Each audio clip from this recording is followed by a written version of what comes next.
A warm welcome to you and thank you for joining us. We start off in Mali, where campaigns kicked off officially on Sunday for the country's upcoming parliamentary polls. The poll to elect 147 MPs takes place on Sunday, March 29, and it comes after several postponements in the country. Members of political parties on Sunday took to the streets of Bamako and other regions of Mali, drumming up support for their candidates. Now, though the campaigns finally bring respite that the elections would hold, this time after several postponements, challenges remain, in fact, beyond just security situation in the 19 million inhabited West African country. Indeed, and the other challenge is certainly the need to renew the political class and the emergence of new political figures. Currently, the Malian National Assembly is dominated by the ruling party and its allies, and according to many observers, the question of security remains uncertain in this campaign. It will be difficult for candidates to beat the campaign in many areas of the central and northern Mali, where attacks against civilians and the armed forces have multiplied since the beginning of the year. And whatever the case, the countdown is on, and the candidates have now about 10 days to persuade people. For more on this, we are joined by Malian journalist Idrissa Sangare, speaking to us from the capital, Bamako. Hello, Idrissa. Bonjour. Well, what's remarkable about the opening of the legislative election campaign? Indeed,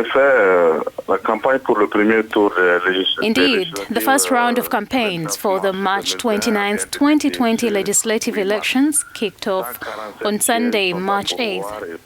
Over 140 seats are up for grabs, and more than 1,500 candidates are vying to revive the National Assembly, which has been out of office for more than 2 years. At the moment, the campaign has started quietly in the city of Bamako. It must be said that the electoral fever has not yet taken hold among the population. In some towns, especially in rural areas, many candidates have taken celebrities on the launch of their campaign trails. Unlike the presidential election, these elections are above all local. And apart from a few candidates from the capital Bamako, the other candidates have no visibility on social media because of the low internet access in some towns across the country. Sur les réseaux sociaux à cause du faible accès à Internet dans certaines communes du pays.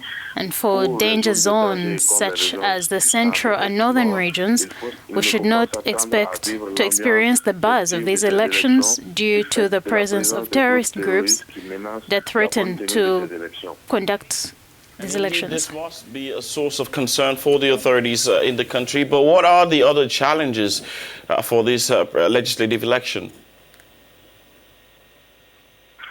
Well, the holding of these elections, which have been postponed several times for security reasons, is first and foremost the first recommendation of the National Inclusive Dialogue, which was held in December 2019. Conducting these elections will give the National Assembly all the legitimacy it lacks today because of the extension of the mandate of the MPs twice. In political terms, the parties that came out on top in the last presidential election will be able to be better represented in Parliament. As regards the implementation of the peace agreement resulting from the Algiers process and national reconciliation, the renewal of Parliament will make it possible to start work on revising the 1992 Constitution.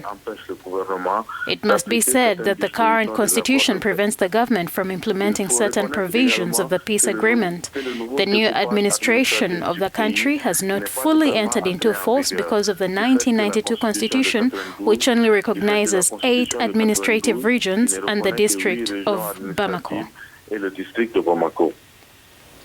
Well, these legislative elections are taking place 3 years after the expiry of the term of office of MPs. Why?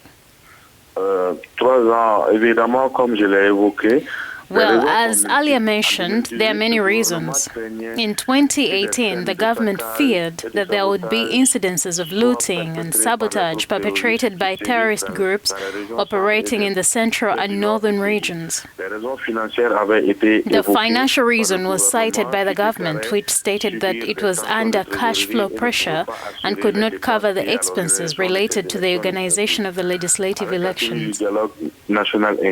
Following the convening of the Inclusive National Dialogue, which in its first resolution called for the elections to be held before May 2020 in order to restore legality, today all political parties are united in the need to hold these elections, even if some of them question the conditions under which they'll be held. Certains d'entre eux remettent en cause les conditions dans lesquelles elles vont se tenir. D'accord. Donc le mandat de la nouvelle législature malienne. The tenure of the new Malian legislature will begin no later than May 2nd. Thank you, Idrissa Sangare, for speaking to us this morning. Merci. Idrissa Sangare, a journalist, was speaking to us from Bamako, Mali. Merci beaucoup. If you're just joining us, you're watching The Morning Call coming to you live from our studios in Pointe-Noire, the Republic of Congo. We have other stories making headlines across the continent. Up next.